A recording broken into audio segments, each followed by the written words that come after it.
Hi everyone. I hope that you're doing amazing wherever you are in the world.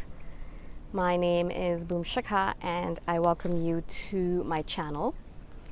As always, I'm so grateful that you're listening, subscribing and commenting. I really appreciate the support.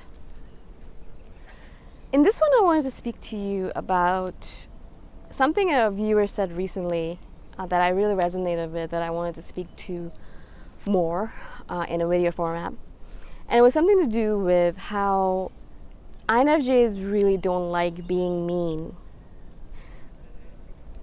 We don't like being mean, so much so that we would rather cut a person out than be mean to them. That's the reason why the door slam exists. It's not because we like cutting people out. We don't like cutting people out. But it's like the extreme version of, okay, I don't like you. I'm not good at confrontation.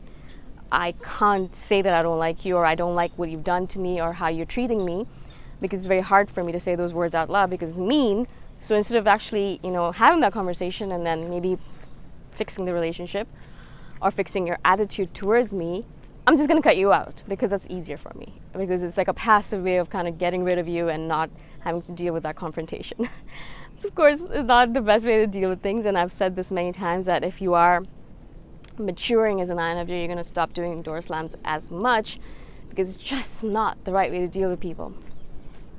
It's easy, but it's not right. Yeah. But because we're so afraid of being taken advantage of, that's another one of our big fears. We don't like being mean, but we also don't like being taken advantage of. Actually, in fact, we probably hate being taken advantage of much more than being mean. And when we feel like we're being taken advantage of, like when someone is taking advantage of our kindness particularly, because we are in general kind people. We like to be kind people. We want to be kind people. We wish to be as kind as possible because we know the repercussions of not being kind, not only in terms of karma, but also in general. We don't want to hurt people. We don't like hurting people. What's the point? You're on this planet for a few brief moments. It's good to leave some good energy behind rather than some negative conversations and negative karma, right? Wow, who wants to deal with that in the afterlife, if you believe in that stuff, which I do. So we try to, as much as possible, live a good life. Treat others as you want to be treated. We want to be treated kindly, we treat others kindly, no matter who they are. And it's one of my big pet peeves is that, some people will treat people who are at their level kindly, but they won't treat people who are a little bit lower than them on the hierarchy scale, I say in quotes, because, they might be cleaning their home, or they might be a security guard in their building or something like that, someone who's considered to be in the service industry and perhaps, below them somehow, again in quotes. And so they might not treat them properly because they don't need to. But someone who is their boss or who is at the same level as them, they treat them properly. That I don't like. That's a huge pet peeve of mine, actually.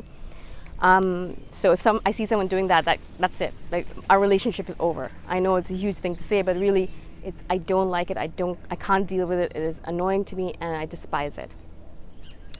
So we're so afraid that our kindness, which we are constantly sowing seeds of kindness all around us. We'll do weird little things here and there because we want to be kind.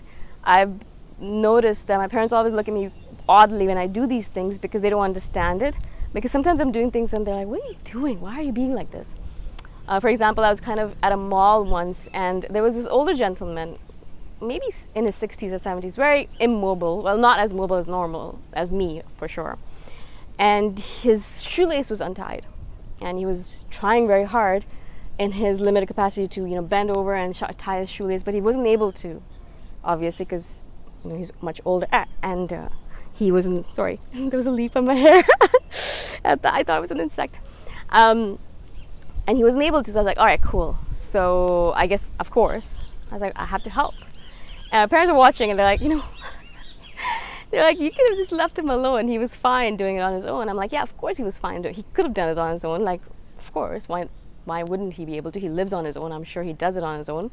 But if I could, and I can help, and I'm capable of it, and I was just sitting around just chatting with my parents anyways, taking a few moments out to help this man out is not a big deal, right? So that's how we kind of live our life as INFJs. I notice is that we kind of sow seeds of kindness everywhere. It's just like here and there. I will drop it here, we'll drop there.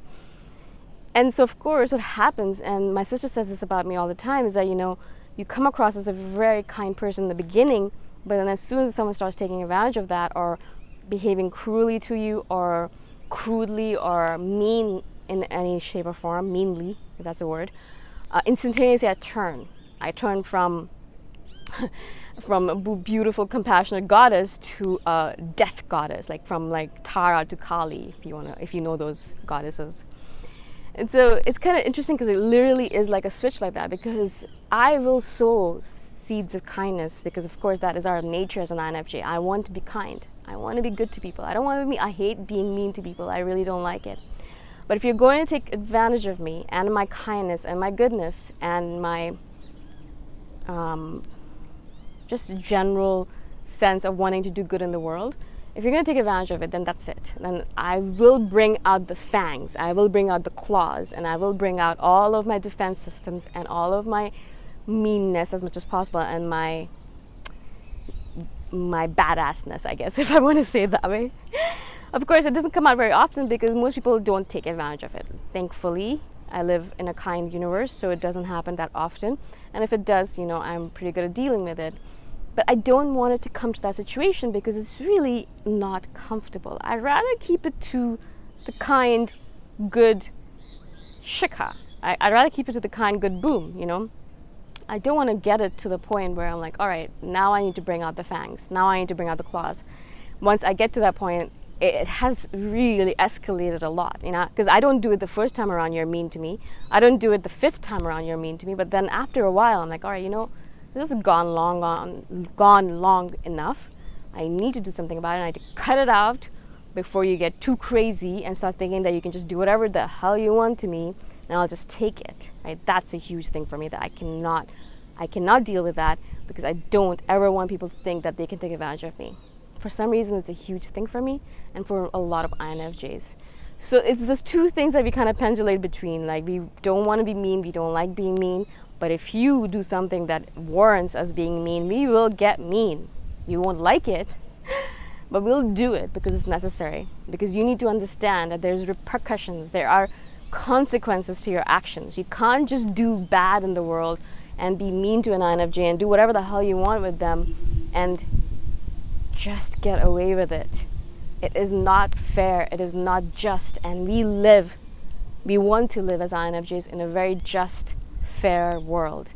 Anytime there's any kind of injustice with regards to us, with regards to anyone else, we need to nip it in the bud right away. We are so, it's like the most important thing to us, because without justice, INFJs don't want to live in this world anyways, because it's a very unjust world.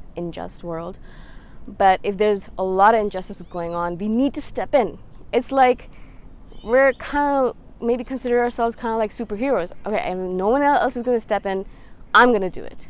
I'm going to step in because it's important.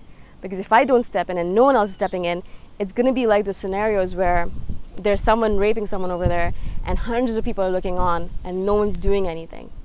We don't ever want to be in a situation like this. I've always seen this happen a lot, is that, everyone's just standing and staring. And I'm like, okay, why is everyone standing and staring? Why isn't anyone doing anything? And we always have to be like, all right, no one else is going to do anything, because people are bystanders, people are followers and sheeple. So we have to kind of step in and say, okay, let's do something about this. Let's change something. Let's fight as much as possible. We don't have to be peace activists or anything like that. We're not, huge like that or anything, but we'll do our little bitty bits here and there, as I said, to sow little seeds of kindness everywhere, so that the world becomes a little bit of a better place. Not completely going into the garbage, but a little bit better than it is right now. So I wanted to share this with you. I'm sure a lot of you will be able to relate to it, and I'd love to hear stories from you about your own moments of kindness sowing and moments of fighting injustice, because I'm sure you all have lots of stories like that. So please share with me. I would love to hear. I'd love to know you a little bit better. Again, thank you so much for being on my channel, and I shall see you in the next one. Bye.